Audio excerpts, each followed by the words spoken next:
हाँ जी। तो कल पढ़ाया था वो याद किया कि नहीं किया? तो थोड़ा सा टॉपिक था, चंद्रसेन ने पढ़ाया था, याद कर ही लिया होगा आपने। लो मैं फिर भी रिवीजन करवा दूं उसका, क्योंकि प्री और मेंस दोनों के लिए अपने काम का है। तो नॉर्मली हमने पढ़ा था कि मालदेव अपने दो बड़े बेटों को राजा नहीं बनाता है। एक बड़े बेटे का नाम था राम, उसको तो निष्कासित ही कर दिया था, यहाँ से निकाल ही दिया था, उसको नहीं बनाया था। और फिर उदय सिंह को भी नहीं बनाया था। तीसरे बेटे चंद्रसेन को बना दिया था। इसलिए बड़े वाले बेटे नाराज हो गए थे, हालांकि राजी करने की कोशिश की थी। राम को गुंदोज दिया था, उदय सिंह को फलोदी दी थी, एक रायमल और भाई था उसको सिवाना दिया था, चंद्रसेन को जोधपुर का राजा बनाया, पर वो बाकी वाले भाई नहीं माने। और उदय सिंह के और चंद्रसेन के बीच तो लोहावट के अंदर युद्ध भी हो गया था आपने। लेकिन फाइनली चंद्रसेन एक बार तो किले पर बैठ ही जाता है, जोधपुर पे कब्जा कर ही लेता है। पर राम उधर अकबर के पास गया। अकबर तैयार बैठा था, मालदेव जैसे बड़े शासक के टाइम तो अकबर की पार नहीं पड़ी आक्रमण करने की। अब उसे लगा यार मालदेव के खुद के घर में लड़ाई हो रही है, क्यों ना मौके का फायदा उठाया जाए। और भाई अकबर ने हुसैन कुली खान को आगे जा भाई सहायता कर राम की।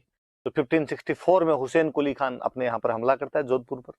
चंद्रसेन को लगा यार पार नहीं पड़ेगी, भाई की सेना आई है, साथ में हुसैन कुली खान भी आया है। तो किला खाली करके भाद्राजून, जालोर के अंदर अपने एक जगह पड़ती है भाद्राजून, वहां पर चला गया। इतने में 1570 के अंदर अकबर अजमेर आया हुआ था, ख्वाजा मोइनुद्दीन चिश्ती की दरगाह पे जियारत करने के लिए। जब यहाँ पर आया हुआ था तो अकबर नागौर जाता है, और नागौर जाके पश्चिमी राजस्थान के राजाओं को बुलाता है और बुला कहता है कि यार अपने अकाल पड़ा हुआ, तो अकाल पे बात करनी है, सारे आओ यहाँ पे। गए भाई सारे राजा वहां पे। वहां पे बीकानेर का राजा कल्याणमल आया था, जैसलमेर का राजा हर्राज आया था, चंद्रसेन का छोटा भाई उदय सिंह गया था। और ये जाके अकबर के पास जाते हैं, तो अकबर इनको कहता है भाई बाकी अकाल वाली बातें तो बाद में करेंगे, तुम तो ये बताओ संधि कौन कौन कर रहे हो। और इन तीनों ने संधि कर ली, ये तीनों अकबर के मनसबदार बनने के लिए तैयार हो गए। कहते हैं चंद्रसेन भी बातचीत करने के लिए गया था, लेकिन जब चंद्रसेन ने जाके देखा। पूछा गया था X square upon Y Z. तो ऐसे सवालों को करने के लिए देखिए, एक तो बेसिक ट्रिक है, एक तो लाइक और शेयर ठोक दीजिए, महाकाल का दबा के लाइक और शेयर ठोक दीजिए।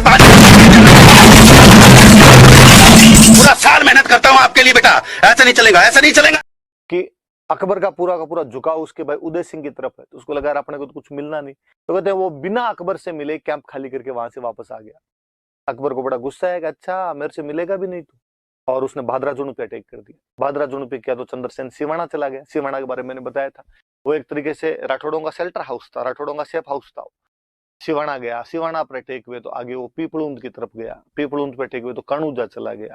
उसने आजीवन अकबर की अधीनता स्वीकार नहीं की, और अकबर ने अटैक करने बंद नहीं किए। फाइनली पाली के अंदर अपने सारण की पहाड़ियां हैं, वहां सिंचियाई नाम के गांव में रुका हुआ था। एक सामंत था बेरसल राठौड़ नाम करके, या बेरीसाल राठौड़ नाम करके, उसके घर पे खाना खाने के लिए गया था। पहले दोनों के बीच में थोड़ी तनातनी थी, मेल मिलाप का प्रयास किया गया था। वहां से आते ही उसकी डेथ हो गई थी। तो कहा जाता है कि उन बाकी लोगों ने जहर दे दिया था बेरीसाल ने मिलकर, कि भाई ये मान नहीं रहा, ऐसे कब तक पार पड़ेगी अपने। अब हम कहते हैं कि चंद्रसेन जिस प्रकार मेवाड़ में प्रताप लड़ा था, उसी प्रकार मारवाड़ में चंद्रसेन लड़ा। विश्वेश्वर नाथ रेव नाम के एक बड़े इतिहासकार में उन्होंने कहा चंद्रसेन को कि वो मारवाड़ का प्रताप है। फिर लोगों ने कहा था प्रताप ने तो 1572 में लड़ना शुरू किया था, बंदा तो 1570 नागौर कोर्ट के बाद में लगातार लड़ा है। तो कहा भाई वो कहीं ना कहीं प्रताप के आगे आगे चलने वाला पाइनियर है, वो पाइनियर ऑफ प्रताप है। पर लोगों ने कहा कि प्रताप बाद में याद रखा गया, लेकिन चंद्रसेन बाद में इतना याद नहीं रखा गया लोगों द्वारा। इसलिए Chandrasen forgotten king of Marwar है, मारवाड़ का भूला बिसरा राजा है, विस्मृत नायक है वो मारवाड़ का। हम कहते हैं फिर उसको मारवाड़ का प्रताप क्यों कहा जाए, क्यों कहा जाता है? तो हम कहते हैं साहब दोनों ने अकबर की अधीनता स्वीकार नहीं की, अकबर की सुपरमेसी एक्सेप्ट नहीं करते हैं। दोनों के लड़ने का तरीका एक ही था, गुरिल्ला टैक्टिक ऑफ वारफेयर, छापामार युद्ध प्रणाली जिसको कहते हैं, उस तरीके से लड़े थे। दोनों के जो भाई थे वो अगेंस्ट थे। प्रताप के उधर जगमाल, सगर, शक्ति सिंह अगेंस्ट हो गए थे, इधर आपके राम, उदय सिंह, ये सारे अगेंस्ट हो गए थे। दोनों के एक मोस्ट ऑफ द टेरिटरी पे अकबर कैप्चर कर लेता है, लेकिन जो थोड़ी सी लैंड बची हुई थी उसके दम पर दोनों ने लड़ाई की। हम पढ़ते हैं कि उधर चित्तौड़गढ़, मांडलगढ़ और एक बार तो कुंभलगढ़ गोगुंदा वाला टोटल इलाका अकबर के पास चला गया था। इधर भी भादराजून, सिवाना, नागौर, मेड़ता, अजमेर वाला सारा इलाका अकबर के पास में चला गया था। तो ये इनके बीच में कुछ समानताएं हैं। अब फिर हम कहते हैं कि जब चंद्रसेन और प्रताप में केवल समानता ही नहीं है, दोनों के बीच में डिफरेंसेस भी है, दोनों के बीच में डिसिमिलरिटीज भी है। जैसे तो कि प्रताप का जो मुगलों का रेजिस्टेंस है, मुगलों के खिलाफ जो रेजिस्टेंस है, वो उसके कोरोनेशन के साथ ही क्लियर कट है कि मुझे मुगलों से लड़ना है। और उस बंदे ने एक बार भी मुगलों के साथ संधि की कोशिश नहीं की। पर यहाँ चंद्रसेन वाला 1570 के बाद ही शुरू होता है, नागौर कोर्ट के बाद ही शुरू होता है, तब तक थोड़ा सा मामला डामाडोल लगता है। प्रताप वाला, प्रताप के मरने के बाद उसके बेटे अमर सिंह ने जारी रखा है, कंटिन्यू रखा है। यहाँ चंद्रसेन के मरने के बाद उसके भाई वगैरह संधि कर लेते हैं, कंटिन्यू नहीं हो पाया था। प्रताप कहीं ना कहीं मुगलों से आमने सामने की टक्करें लेता है, battle of Diver, battle of Haldi Ghati. Chandrasen ऐसा कोई डायरेक्ट बैटल नहीं लड़ पाया था, हमेशा वो छापा मार में लगे रहे थे। हम कहते हैं कि प्रताप एक परमानेंट बेस बना लेता है चावंड में, चंद्रसेन ऐसा कोई परमानेंट बेस नहीं बना पाया था, एक जगह से दूसरी जगह, दूसरी तीसरी जगह चलता रहा था। प्रताप कहीं ना कहीं लोकल पब्लिक को शामिल करने में सफल हो जाता है। चंद्रसेन के लिए कहा जाता है कि लोकल पब्लिक को शामिल नहीं कर पाया था अपने साथ में। फिर कहा कि जब इतने डिफरेंसेज है तो चंद्रसेन को मारवाड़ का प्रताप क्यों कहा जाए। पर हम कहते हैं कि भाई आप डिफरेंसेज यदि देखते हो तो थोड़ी सी कंडीशन और देखिए। प्रताप की ज्योग्राफिकल कंडीशन बहुत अच्छी थी। प्रताप हिली एरियाज के अंदर था, जहां पे छापामार युद्ध बहुत सरलता से किया जा सकता और खाने पीने की सामग्री भी खूब सारी मिल जाती है।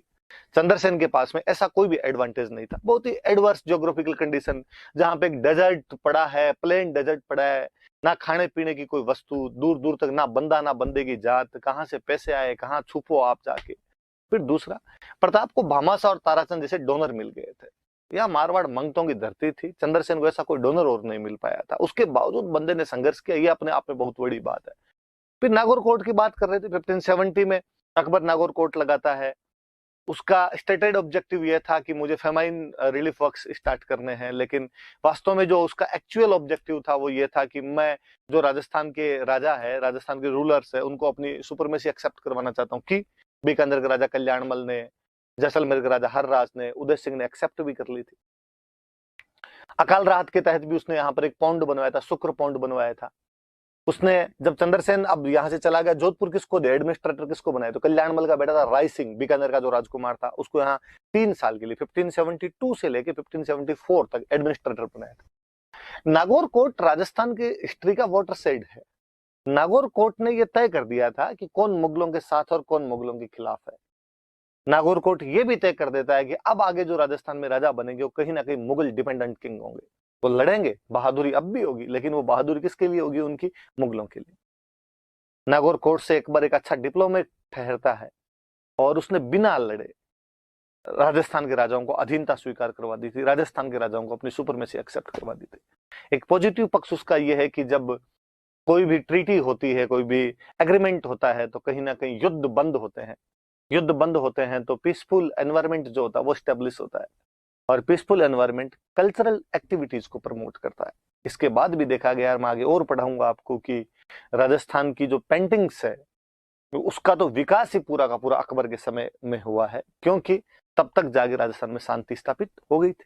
आज अपने उससे आगे पढ़ते हैं, जहां तक पढ़ लिया था उसके आगे। मैंने बताया कि 1581 के अंदर चंद्रसेन की मृत्यु हो जाती है।